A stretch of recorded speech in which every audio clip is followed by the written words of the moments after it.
Welcome to the Coaches Huddle 831. My name is Jesse Obas, and I'm here with Coach Juan Cuevas. To begin with, we wanted to start this project and this podcast to highlight and support local coaches and to get experiences out there, so to help coaches and to just really celebrate what we are. And one of the supporters has been Coach Juan Cuevas. Coach, you want to talk about this podcast and how important it is?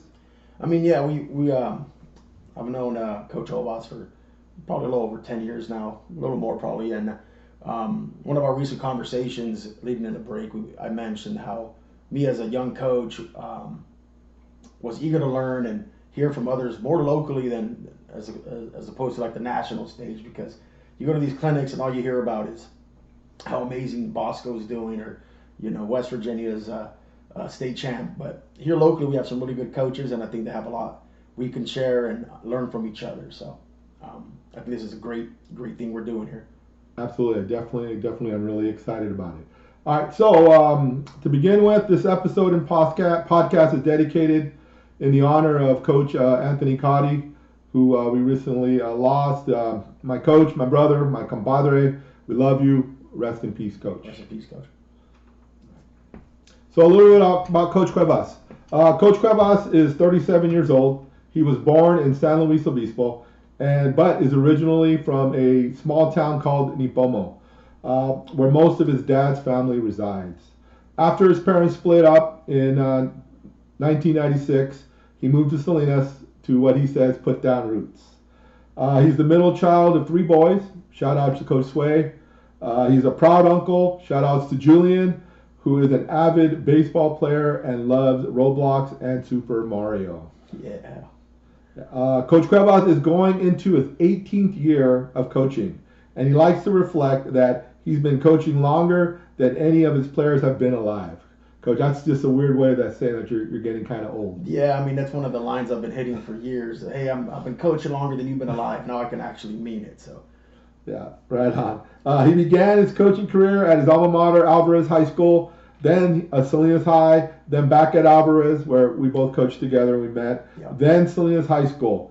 He's a coach of many talents, as he has coached the D-line, running backs, inside linebackers, and has been both a defensive and offensive coordinator. He is now and has been the head coach at the North Monterey County, the home of the Condors since 2020. Go Condors. He's the hardest working coach I've had the pleasure of working with. Let's all welcome Coach Juan Cuevas. Thank you, Coach. I appreciate that intro. Appreciate it. No, it's you wrote it, Coach, so it's perfect. Coach, let's start off by talking about 2020, beginning first year as a head coach. Yep. COVID and then pandemic. Tell me how that was like.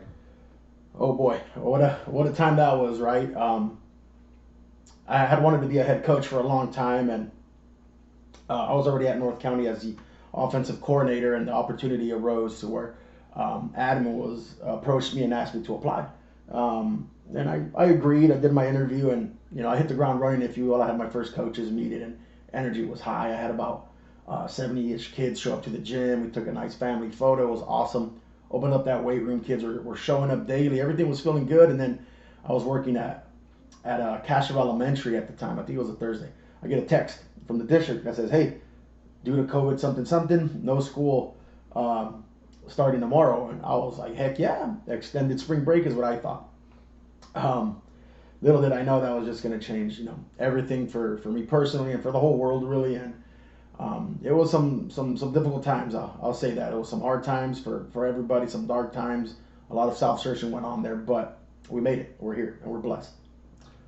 Good perspective, Coach. Thank you. So to begin with, let's give you a little question outside of football. Mm-hmm. What is something that you are passionate about? Well, people that know me, they know I don't do much else than football. Like I'm a football junkie. Like I'm studying what I can. I'm reading what I can. I'm watching any game that's on. I just love the game because it's done so much for me. But believe it or not, I do like to do other things. Not a whole lot of other things, but a big one for me is actually music, Coach. Like I have a giant playlist with like I think it's over 4,000 different songs, different genres, from songs my mom used to listen to as a kid to like stuff that just came out last week. I just like to mix it up, and it's all about that feeling. I think music is a good way to disconnect from reality for a second and just kind of be in the groove. And good lyrics and good music always can change my mood. Right on. So this is a two-part question. Right now, what's your go-to song or your go-to music before a game? And then the second question, what right now is on your playlist? It's weird because I'm not really like a rah, go punch the wall type coach pregame. I try to be cool, calm, collected. I think I like to be in the right headspace. So funny enough, I like to listen to like slower stuff. Like I'm a big fan of like Vicente Fernandez, for example, believe it or not. And I have so many of his songs, and I can just plug in, listen to him, sing along, and maybe for those few hours leading up to the game, I could detach. I could just be here singing along and maybe reminiscing on some of the memories I have built with my family through that type of music. And like right now, I think I just checked earlier. I was listening to. Let me pull out my phone. I'll tell you exactly what I was listening to on my way over to Coach's house on Apple Music. It's a song called "Let You Down" by Zach Bryan. It's it's just a little heartbreak song. We've all been there, but not that I'm necessarily heartbroken. I like to take things chill, and songs give me a good headspace. I know you got a little bit of country in you, Coach. I do. Believe it or not, a little bit of everything actually. Right on. So to begin with, now talk about to the game that we love. Yeah. How'd you get into the game, Coach? Did you play? You were like a natural athlete? Not at all. I don't really come from a sports family. Like we were always taught go to school because you got to get to work. Like get this done so you can go to work. Work has always been number one. Like I think a lot of Hispanic folks in the community can relate to that. So I never really had a direction as far as sports goes, but. I think right about when I was about 11 years old, we're living in the Santa Rita district here in Salinas, Santa Rita area, these apartments. I actually had a neighbor come up to me who was actually playing at Alvarez at the time, and he just randomly just said, "Hey man, I think you could be a really good football player." And I said, "You think so?"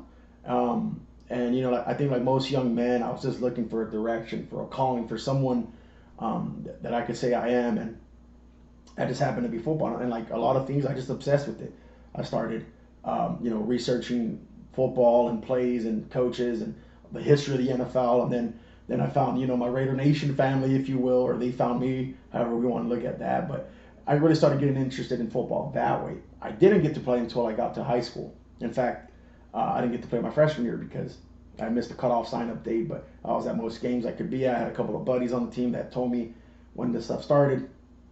Off-season began, and I started lifting for the first time ever, and I'll be the first one to say I was not blessed with natural heights, speed, nothing like that, but I worked my tail off. I took a lot of pride in the fact that I can work hard and take someone's job or outsmart the guy in front of me. And I think that's really where a lot of my passion for wanting to coach actually came from my playing days. I have a notebook here. Actually, you open it up and there's stuff that I've been drawing. I got to watch Hollister play, and I would try to remember them and go home and draw them. And I've always had a passion for the X's and O's, the thinking aspect of football.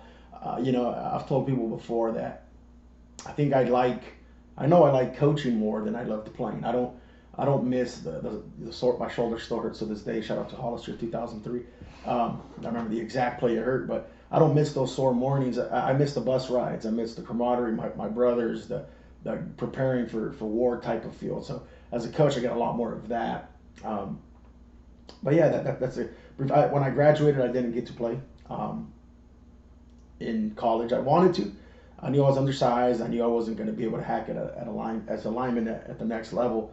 Shout out to Coach Larry Souza, who was the head coach at Harnell at the time. Gave me a good pitch, and he made me really believe in him, and I wanted to, but just life just didn't allow it. At that time, my family wasn't really financially set. In order to play, you need support. You need people to sacrifice, and for me, that would have been very selfish of me to ask my parents, my mom specifically, to give up more for me, so just I got a job full time, and I always missed the game, and I always had that little bug of wanting to coach. Do you remember, do you have one or several memories of your playing days? I mean, yeah, of course, we We played the game. We love it. And like I said, I don't really miss the hits and the sore backs and stuff. But there's like a story I think that kind of helps connect me with who I am now and the way I coach and why I do it. I said my parents were very hard working. I think at the time my mom had just started to go back to school. Mom has a third grade education from Mexico.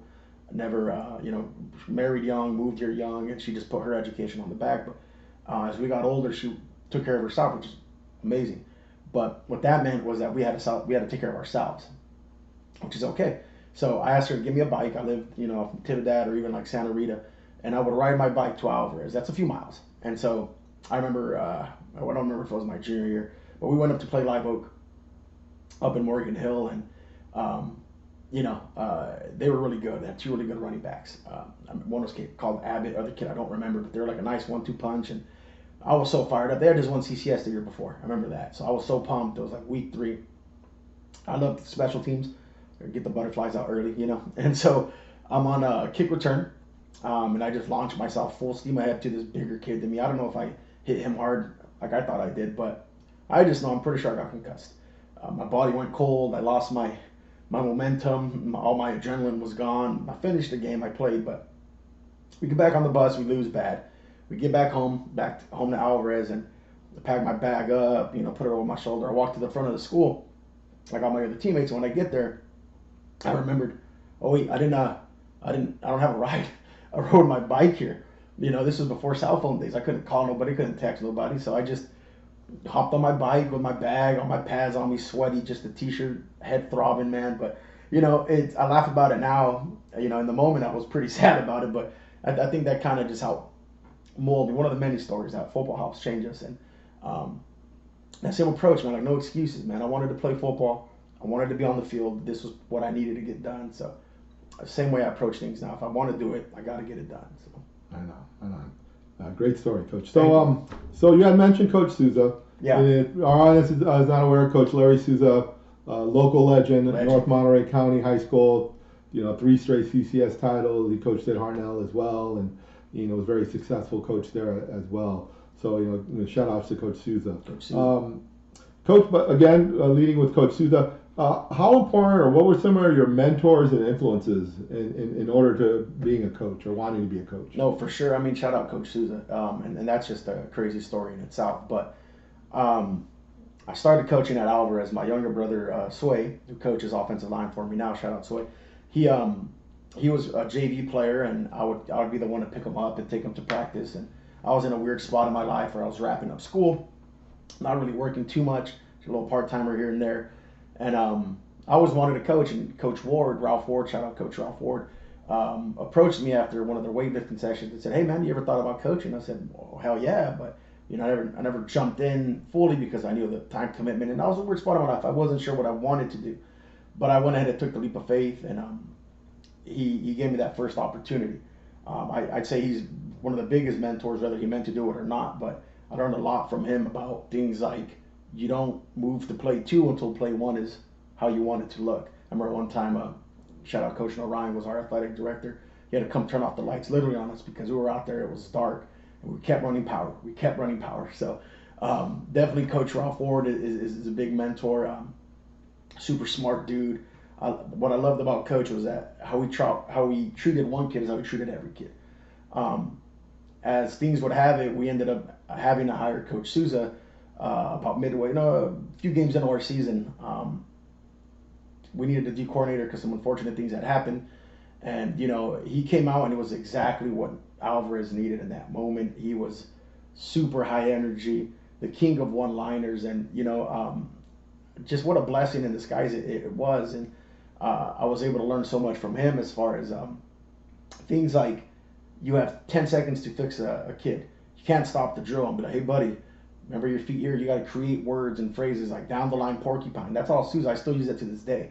When you're referring to your defensive end squeezing and running down the line, and all the king of one-liners. And he never would cuss. He'd say Santa Lechuga or son of a beanpole, Mother Hubbard, things like that. So he influenced me in a tremendous way. I don't know if I've ever had the chance to talk to Coach about that.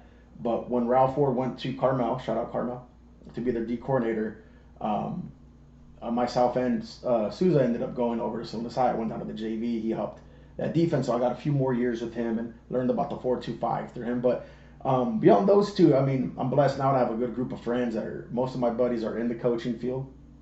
I've been. How important is that to have that mentoring within, not necessarily coaching together, but have a big group of. No, it's huge because relationships is what it's all about. And if I have a question about the wing tee, I can call up, Hewitt up at Aptos. If I have a question about, aligning the sign, I can call up Brad Mendes at Salinas High. Like, if I have a question about, practice plan, I can call up Coach Hansen at Cabrillo. It's all about relationships, man. And it's huge that they're a text away. But my core group of buddies, we give each other a hard time all the time. But we're all coaches. We know the pains, the struggles, the sacrifices, and that's always nice to have someone text away that gets it and understands. So that's huge. Yeah. So yeah. You had mentioned Coach Sway. He's your brother. Yes. But since I've known you guys have been a team. You guys have been there together. Tell me a little about how important he is and the contribution it's to you as a coach, and obviously as your brother as well. Yeah. I mean. On a personal side, like it's always been like me and Sway since we were like young. Like my parents split when we were young. He was barely even born. I was 6. I have an older brother. Shout out Caesar. And he's had his struggles through life. He's like the black sheep, if you will. So early on, he kind of separated himself from the family. Like I said, my parents worked. So it was me and Sway. I think when he was like 9, I started being the one that would take him to practice with me. I got him a bike too. He'd ride with me. Once he got to middle school, I got my first car, so I'd be the one taking him hard in middle school. I'd be the one, going to parent meetings. It was me. So that was our relationship early on, and Sway was blessed to that. When he got into high school, I had a job. My parents, my mom, and my stepdad were more financially stable. And he was a smart kid. Man, he's smart as hell. He was, he got accepted into Sacramento State, sneakers up. And, he went up there, he got his degree, came back home to teach. And maybe that was me influencing him because I wanted him back home so he can help experience what I've experienced through coaching, which was just like that love you get back. And so, without rambling too much, I know Sway's a big part of my program. And I think every head coach needs a Sway. It doesn't have to be your brother, but you need a Sway that's going to be like, he is more organized than I am, right? Like I think I can remember everything. No, he writes everything down to just make sure, our equipment, he makes sure I don't lose helmets. He makes sure, and no, Johnny owes you a practice jersey. He's great at that, but he's the opposite of me in a lot of ways. As far as personalities, like I'm more of like a social butterfly, and I've worked on that actually. Like it's part of my gig. I have to be able to talk to people, but he's more reserved. He doesn't pat himself on the back much, but he's a really, really good offensive line coach, man. And great coach, but a man of few words. A man of few words, but I've seen him develop some kids that we get at North County. We don't get the best of the best. A lot of our more talented kids end up going to private schools from Prune. It's okay. Do what's best for your kids. So he'll take a frame and make it for Small League, for Small County. We have kids at Cabrillo now that are getting scholarships, and those are guys he's developed with relationships, and he's like the lineman whisperer. He finds a way to say things. I don't know if it's the teacher in him, maybe. He finds multiple ways to get the point across to where it finally clicks. So can't do it without him. If he ever can't do it, then I'm not going to do it no more.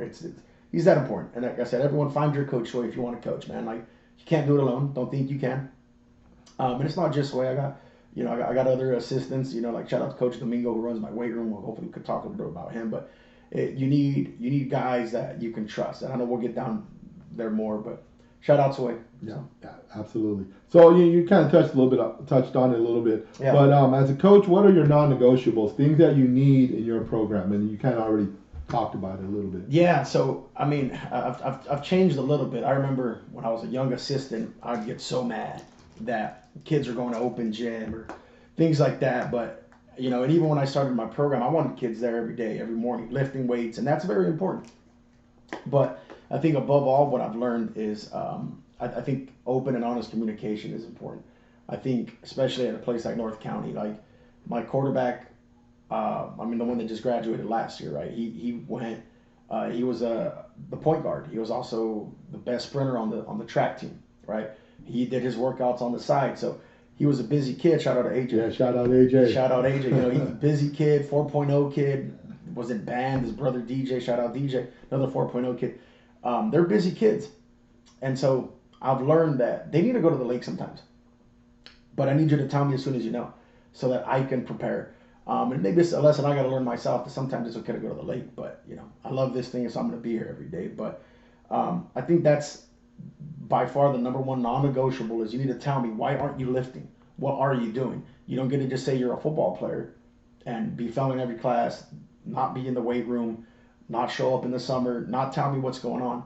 There's a million reasons why you can't be here. Let me help you find a solution. Let's see how we can get you here. And again, shout out to my coaches that give kids rides, pick them up from Prunedale, from North Salinas, even borderline of Watsonville, to make sure we get kids in the weight room. So communication.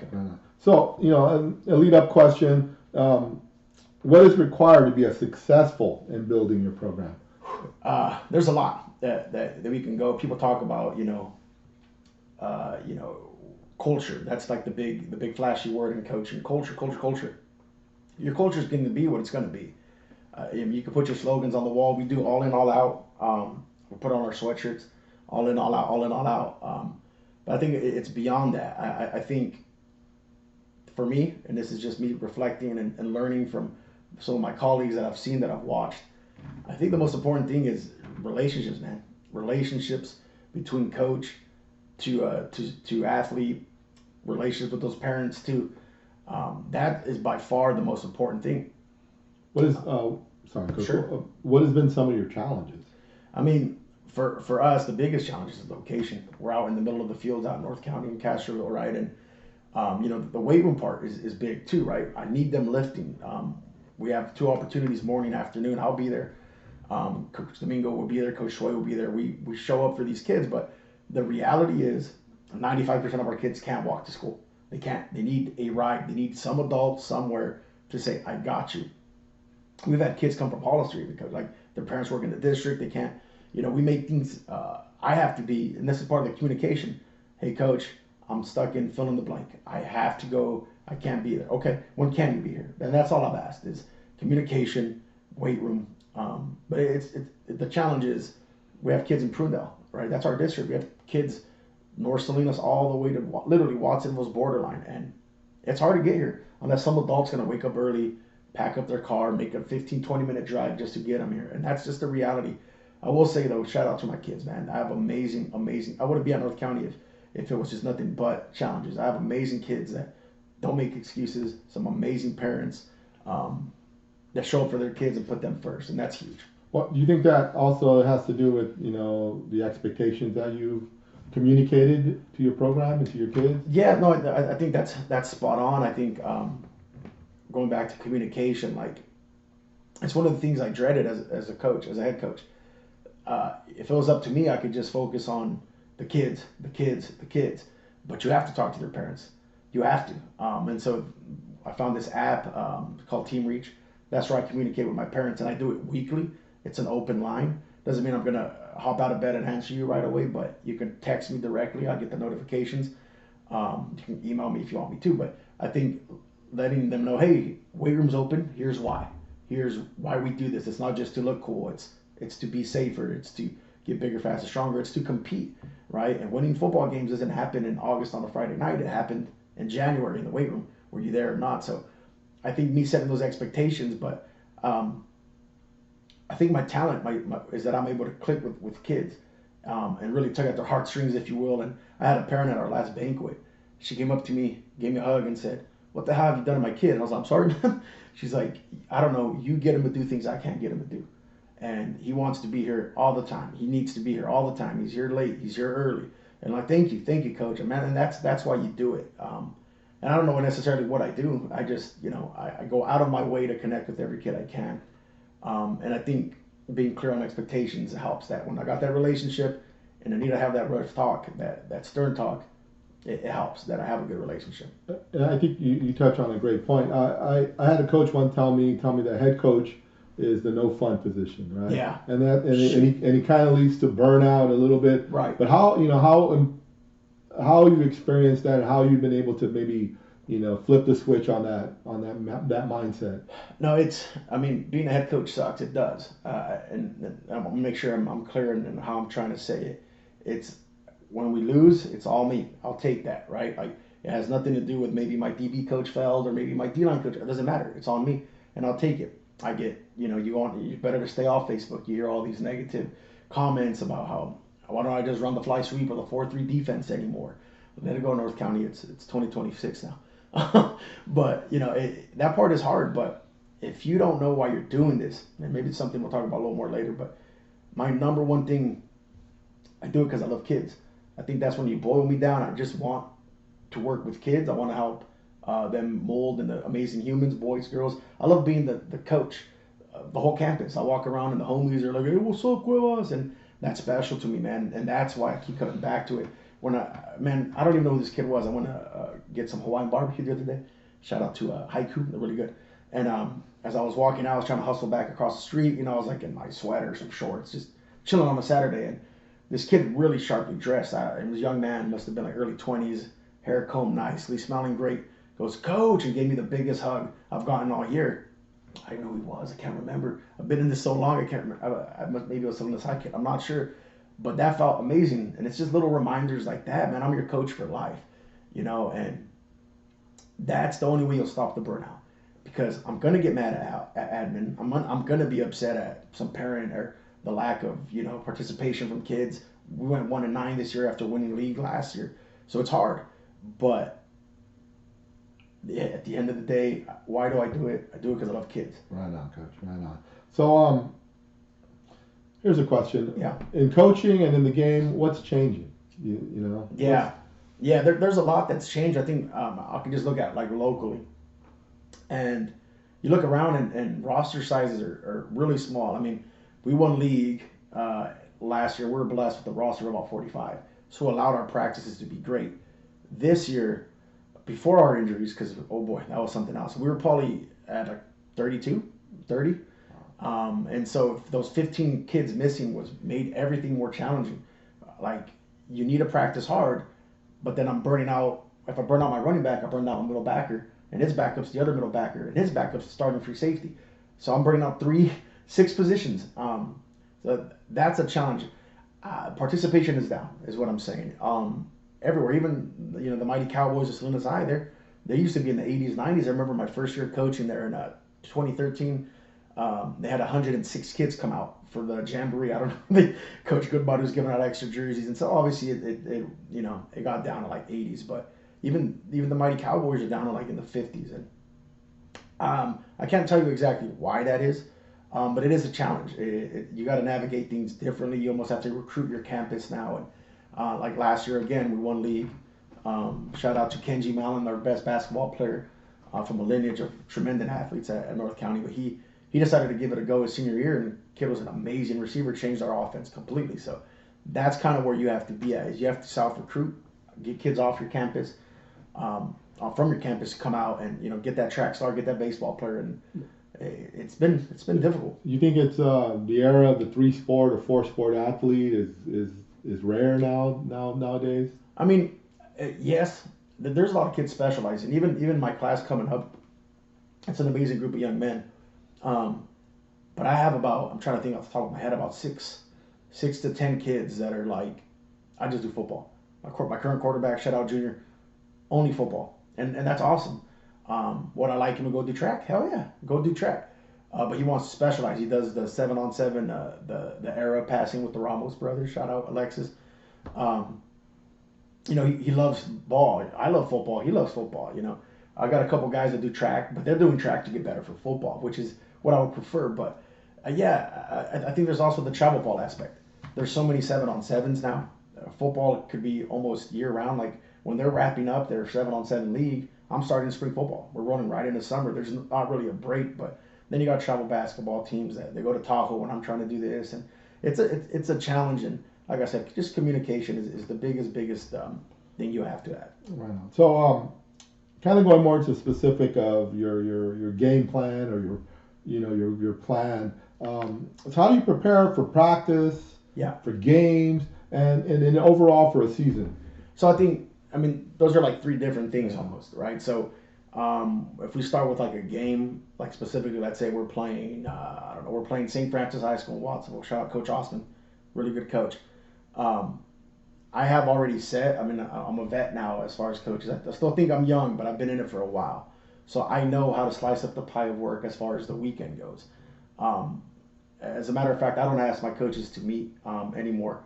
Um, I used to, and I miss it a lot of times, but you just find yourself trying to figure out where Coach such and such is, and Coach's wife over here is upset, and I don't want. Last thing I want to do is take away from family time. So, okay, you have till Sunday night football to end, and you better have your breakdown ready. So I learned that, but it's already that part's in place. When we watch film, we're just watching uh, what's the blitz look like, right? Little things like that, but I think I've also learned you don't got to go too crazy in film because you'll learn that your rules are more important than what you're going to see. So many times we prepared for we prepared for a 3-1 tech, and when we get out there, it's an odd front.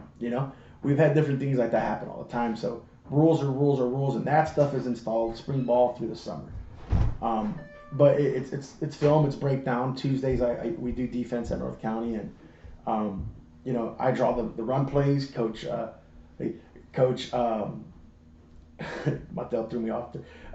Coach, my TDB guys, Rich and Papa Glenn, shout out them. They draw the defensive backs portion. So that's all broken down, and with that stuff we talk about all the way back in April, really. Talking about that. Yeah. How important is the off season, Coach? So off season is huge, man. And it's a two-part if I can, Coach. I've been the guy since the moment I decided to be a coach, really an assistant coach back in Alvarez in 2009, where I just wanted to be there in the building all the time. I was in there morning, afternoon workouts, before work, after work. I was always in the weight room, and that's huge. I think it's very important. I'm older and wiser now, and now I realize it doesn't matter if I'm there for hours, it's about what I do the hour that I'm there. Major shout out to Coach Domingo. His son graduated, signed a scholarship for soccer, actually, soccer guy. He approached me maybe about 4 years ago, said, hey, I have a whole weight room plan, and my ego was like, I'm the weight room guy. I know, but he had a plan. He showed me his printouts, how it cycles, and this and that, numbers, percentages. I handed it off. And we're at the point now where our weight room program kind of runs itself. We're just there to make sure no one gets hurt. The older guys are teaching the younger guys, and then it just rotates. It's beautiful. We have some kids that have gone so much bigger, faster, stronger. And that's part of the off-season grind. Beyond that, it's also I text my coaches when the season ends, man. You tell kids you better get better this off-season. So should you. Do something. Whether you sit down and talk to me about, hey, how can we improve our D-line? Okay, let's talk about that. Here's what I think. Here's what you think. We try to get up to Concord for the clinic every year. I think that's important. Not just to listen to speakers, also to sit down and talk about North County football. Yeah. How important is self-care? Well, that's kind of what the part two of that was, coaches. And I'm learning now. I'm learning that, in year 18, just got to go home sometimes, man. We had a rough year. Me and my brother Soy were both at North County. I'll share that we were there every morning, I think 6:30, and we were there every afternoon until about 5:30 for the weight room, for the kids, for the program. Soy was teaching at the time, and the admin, whoever, decided not to renew his contract. This is after I had plucked him from Alvarez, and the admin had told us how special it was going to be. So, in short, North County broke my heart, man, when they did that. I thought we were good, and I had no vision of ever leaving that place, but that year was extremely stressful for me and my brother, for us, even the kids in my program, man. They felt it. I thought about jumping over to JUCO. I had a couple of interviews even, if I'm being honest, but I decided to stay for the kids, for the community, because at the end of the day, I wasn't mad at any kid or parent. I was mad at a district office that's clueless. So. But what I've learned, and I think this is the biggest year, and I don't know if it's because Coach Cotty, rest in peace, or even Coach Tofa, if I'm saying that correctly, from NPC a few years ago, young coach, that, coaching is hard on you physically. It's late nights, it's late night meals, it's, stressful, it's energy drinks. And so I've really been reflecting the last few weeks of our season, and this is the first time since I've been a coach where I didn't jump right back into the weight room. I didn't open it during Christmas break. My kids are getting work. They're still getting in there. The plan's on the wall. Like I just said, the program runs itself. we'll start when we go back to school. We'll hit the ground running, and I'll be there every day. But I've really learned. I'm learning, I should say. I'm still learning. I'm still hard headed. I still check my emails from the district every day. Stop. I'm at home. Let me be where I'm at. Play some video games sometimes, man. And I don't drink. I don't smoke. I don't do any of that. So really work on finding what brings me peace. Lately, we've been walking around. Me and my brother Sway. We live together. Right, have a little apartment in South Salinas. We hit the block real quick, man. Do a couple laps. With our sweaters. Check out the Christmas lights, and we talk. And it's been really, it's really cool to debrief at the end of every night. And it's been cool to have this winter thus far be about a little more than just football. I'm not doing all stars this year. I'm just focused on me for a little bit, man. It feels good. It feels good. Right on, Coach. So leading to that, Coach. So tell me about how you became a fan of the University of Miami Hurricanes. Hey, go Canes. That's like a little bit of a long story. Obviously, they're doing well now. So I had someone hit me up. Since when have you been a fan of Miami? Well, for a long time. Like I said earlier, I didn't grow up a fan of, or not a fan. I didn't grow up in a family of sports fanatics. Shout out to Chivas. My stepdad loves them. But right around the time I started falling in love with football and finding it, I found the Raiders, right? Around that same time, the early 2000s, Miami was really good. So I was a fan since then, right? The Ray Lewis's and Sean Taylor's, right? And so I always had that history. But when I was in high school, USC was the school. So we'd watch them. And then I tried to support Cal for a little bit. Too boring for me, man. Not enough passion. So I want to say, like, officially, maybe about right before Al Golden got hired at Miami, Duke Johnson era, I just said, this is my team, man. I started reading a lot of articles about how they're trying to rebuild, and they got the death penalty. I don't know if you remember that, Coach. And I kind of liked how the fans were still engaging, the fans were still passionate, and that's me. I'm a passionate type of guy, so I just said, hey, I am a Miami fan officially, and I just stuck with them, and now they're in the college football playoff. So that's awesome. I mean, it's cool, man. I love the shout out to Twitter and the internet because you can connect with people across the world. I got to see them live for the first time when they came to Cal last year. It just happened to be college game day, so it was packed. It also happened to be the hottest day in Berkeley history. And so me, Sway, and Coach Domingo made the trip up, and such a great game. It made the full comeback. Cam Ward showed why he was the first overall pick. One of the best nights of my life, man, if I can remember. But yeah, and with me, man, once I'm loyal, man. Once I pick a team, that's my team. I'm not gonna switch. That's how we become fans, right, Coach? That's right, yeah. So kind of like our kind of couple final questions here. What is one final thought that you want to leave with our listeners, Coach? I mean, I think as a coach, first and foremost, if you want to be a head coach, first off, no, you don't. You don't think what you think you know. And if you decide you want to do it, you need to know your whys. Other people will tell you and whatever, but like I said, for me, it's always been because the love I get back from kids, that like relationship that we've built, how awesome it is to see them married and still have that nickname I gave them back in 2010. That's important to me because, like I said earlier, you're going to be upset at constant turnover of principals, athletic directors, district offices, HR people, whatever. But you better be in it for the best of reasons. And if it's X's and O's, find a different avenue. It needs to be relationships. It needs to be kids first. Now I'll say as a coach, don't ever be too good to stop learning.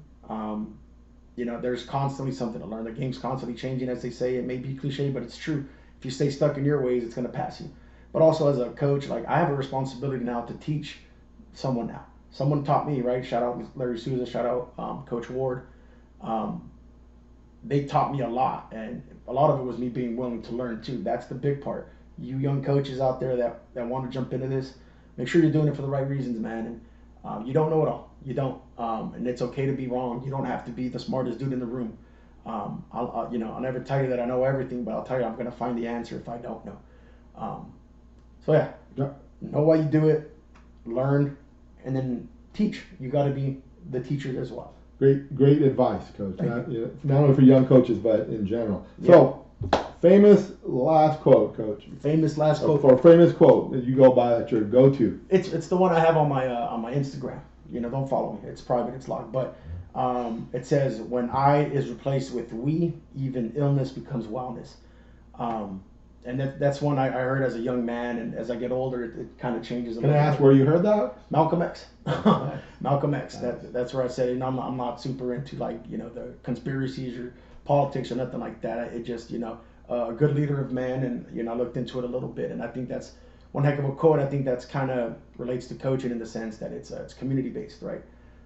It's all about us, right? Like you can't do things alone, right? And it's been a hell of a quote. I've never changed it, so it's a big one for me. That's a great common sense right there, Coach Quote. And then last final question. I always have to ask you this. Yep. How do you feel about your Raiders? Oh, brother, the Raiders have been a toxic relationship for me, man. It's even when they left, and I went to that second to last game in Oakland when they played the Titans, and we took the BART up from I wish I remember what city, but it was about a 40-minute drive. Went over the bridge, smelled what it smells like in Oakland Coliseum, and it was such a heartbreaker because Josh Jacobs didn't get to play that morning, and Derrick Henry was falling forward for 8 yards a pop. I don't know how he did it. It was a great memory. And then they left, man. They left us. They went over to Vegas, and You haven't been out to the stadium in Vegas? No, I'm hurt, so I say I'm never going to give them my money, but I watch every day. I'm still watching, and Tank for Mendoza, I guess, man. So that's my feelings on it. I like that kid. I think he's gonna be good for the Raiders if the Raiders pick him, but we'll see. Dante Moore, man, that's my pick. There we go. So he's we'll see who's right in a couple of years. So I'd like to thank Coach Cuevas for joining us. Please don't forget to subscribe and like our page. We're on Facebook. We'll be on Instagram. We're going to be on Spotify where you can hear and watch this video as well, and also YouTube. We will be posting other great interviews with local coaches in the coming future. I have a couple of great coaches lined up. I love that I started with Coach Cuevas, and I really appreciate him doing this. Thank you. Thank you to my wife and the kids, to Coach Cuevas. Thank you to all the people that make our local game the best. Absolutely. Again, you know what? If you haven't been out there in a while, come and watch a game. Come and support our local athletes and our local schools as well. Yeah. And goodbye to you. And Happy New Year. Yeah, Happy New Year. Good job.